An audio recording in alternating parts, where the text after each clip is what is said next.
নাথাকিলে ক'ত আহি জিৰাবহি সুখৰ চৰাই এদিন তুমিও গুচি যাবা মোৰ হৃদয়ৰ ৰক্ত জবা চিঙি জালুকবাৰী নাইবা গৃহিণী দুখৰ বতাহতো যদি উৰি থাকে তোমাৰ হাঁহিৰ নিচান ও নতুন দিনৰ আংচাং চুকি দি যাবা মাথো মোৰ কলমত তেজৰ চিয়াহী বাৰুদৰ আখৰে লিখিম তুমি সাগৰিকা বৰদলৈ কুশলে আছা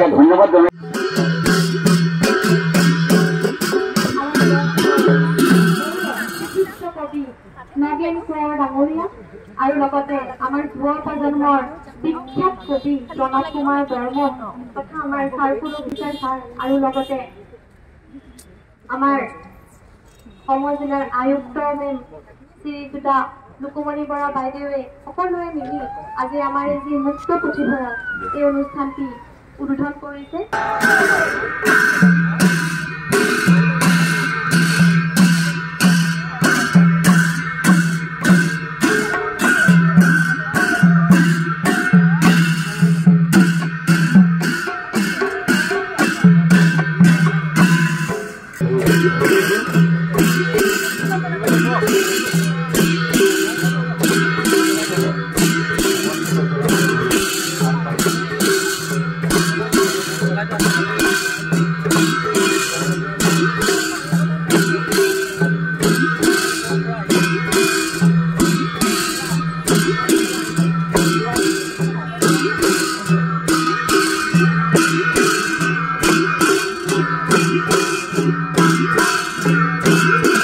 জনপ্ৰিয় কবি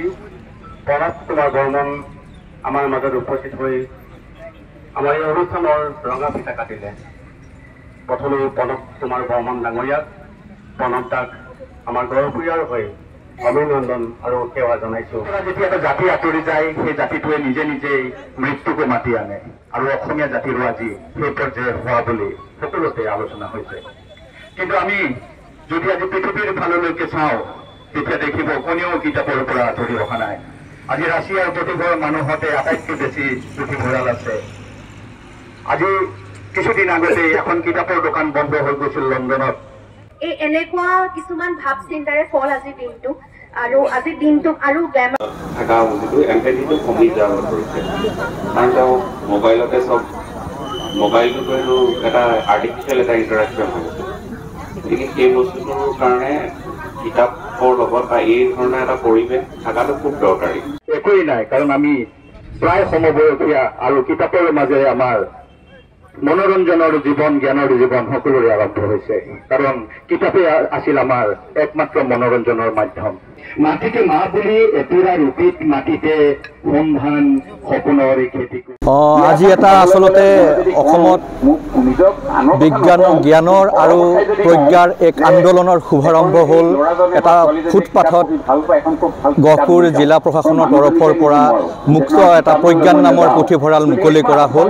আৰু আশা কৰিছোঁ এই পুথিভঁৰালে ইয়াতে এটা জ্ঞানৰ সুন্দৰ পৰিৱেশ সৃষ্টি কৰিব তৰুণ প্ৰজন্মক আকৰ্ষিত কৰিব জ্ঞানৰ প্ৰতি আৰু সকলো ৰাইজে সহযোগিতা কৰিব এইটো অভিনৱ প্ৰচেষ্টাত কাৰণ এতিয়া আমাক জ্ঞানৰ বিপ্লৱ এটাৰ প্ৰয়োজন হৈছে প্ৰতিটো আন্দোলন কৰিলোঁ আমি 79 চনৰ পৰা আন্দোলনলৈকে এটাও আমি সফল হ'ব নোৱাৰিলোঁ আমি জ্ঞানৰ বিপ্লৱক নস্যাৎ কৰাৰ কাৰণে জাতিটো যেন আমি আজি উদ্দেশ্যহীন হৈ পৰিছোঁ আজি হতাশগ্ৰস্ত হৈ পৰিছোঁ গতিকে জ্ঞানৰ বিপ্লৱৰ প্ৰয়োজন আছে আৰু এনেকুৱা আশা কৰিছোঁ যেনেদৰে লুকিমণি বৰা আমাৰ ববুল মেধিহঁতৰ নেতৃত্বত প্ৰশাসনে ইয়াতে এটা পুথিভঁৰাল আৰম্ভ কৰিলে তেনেদৰে অসমৰ প্ৰতিখন জিলাতে যাতে প্ৰশাসনিক বিষয়াসকলে নেতৃত্ব লৈ এই জ্ঞানৰ জাগৰণটো সমগ্ৰ অসমতে বিয়পাই দিয়ে